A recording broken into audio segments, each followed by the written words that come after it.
TikTok sekarang terang-terangan menunjukkan keberpihakannya pada Zionis. Video anak-anak Palestina gembira dengan turunnya hujan pelanggaran. Abu Ubaidah dengan foto ataupun suara juga pelanggaran. Anak-anak Palestina yang terbaring lemah berbicara saat diwawancarai masih pelanggaran. Tak hanya itu, berkomentar pun dihapus. Akun-akun yang menyuarakan Palestina sudah banyak yang sahih. Kekejaman yang dilakukan bukan hanya yang kita lihat, tapi juga di sosial media. Mereka ingin membungkam mulut dan menutup mata dunia agar tidak peduli pada Palestina. Astagfirullah, masihkah kita diam, tidak ingin melakukan apapun untuk saudara kita? Ayo, bangun, semangat, suarakan untuk kemerdekaan Palestina. Ini adalah salah satu jalan jihad yang Allah berikan kepada kita yang imannya lemah.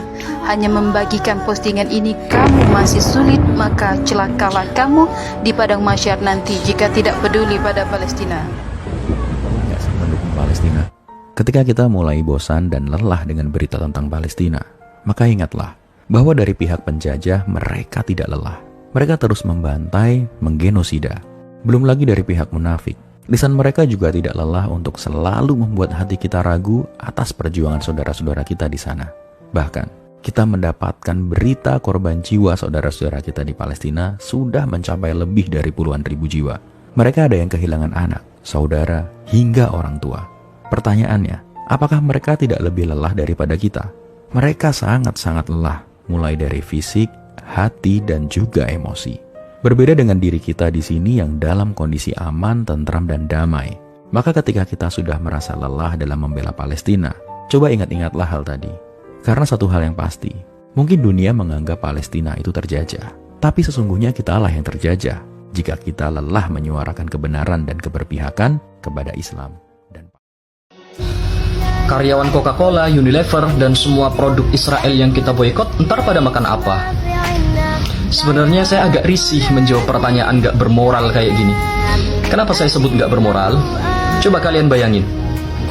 Di saat jutaan warga Palestina mati-matian bertahan hidup, kelaparan, kesakitan karena stok makanan dan obat-obatan habis, segala macam bantuan internasional untuk mereka dicegat, pasokan air listrik diputus, rumah sakit yang harusnya jadi tempat teraman menurut hukum internasional malah menewaskan ratusan warga sipil tak berdaya termasuk bayi, anak-anak, dan wanita.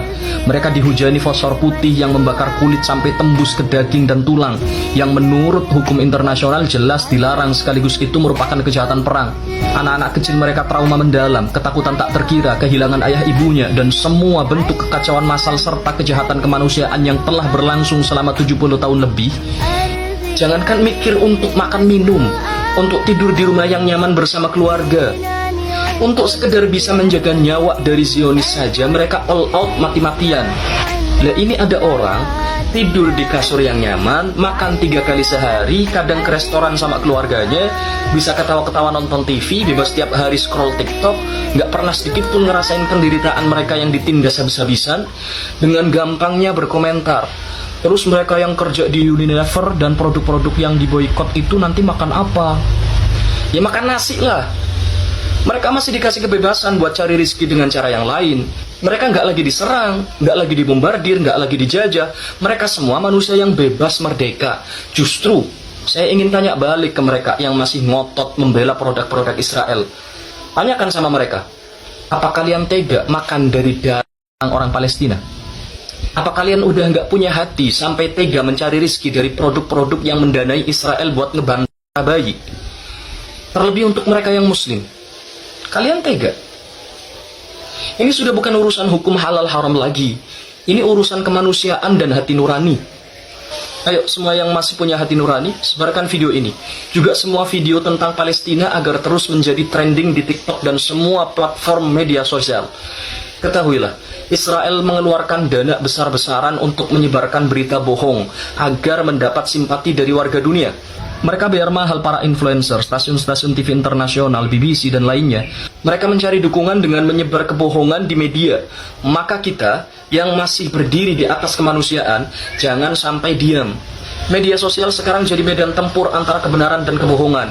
Jika kau diam, berarti kau rela kebohongan Zionis yang tersebar. Terus share, komen, like semua video tentang Palestina. Siapa tahu hal ini akan menjadi penebus dosa-dosa kita di internet dan media sosial selama ini. Teruskan perjuanganmu kawan. Mereka yang di Palestina berjihad dengan fisik. Kita yang lemah di sini cukup berjihad dengan media, juga dengan memboikot semua produk-produk yang menyokong dana untuk Israel. Nasrun minallah wa fathun qarib.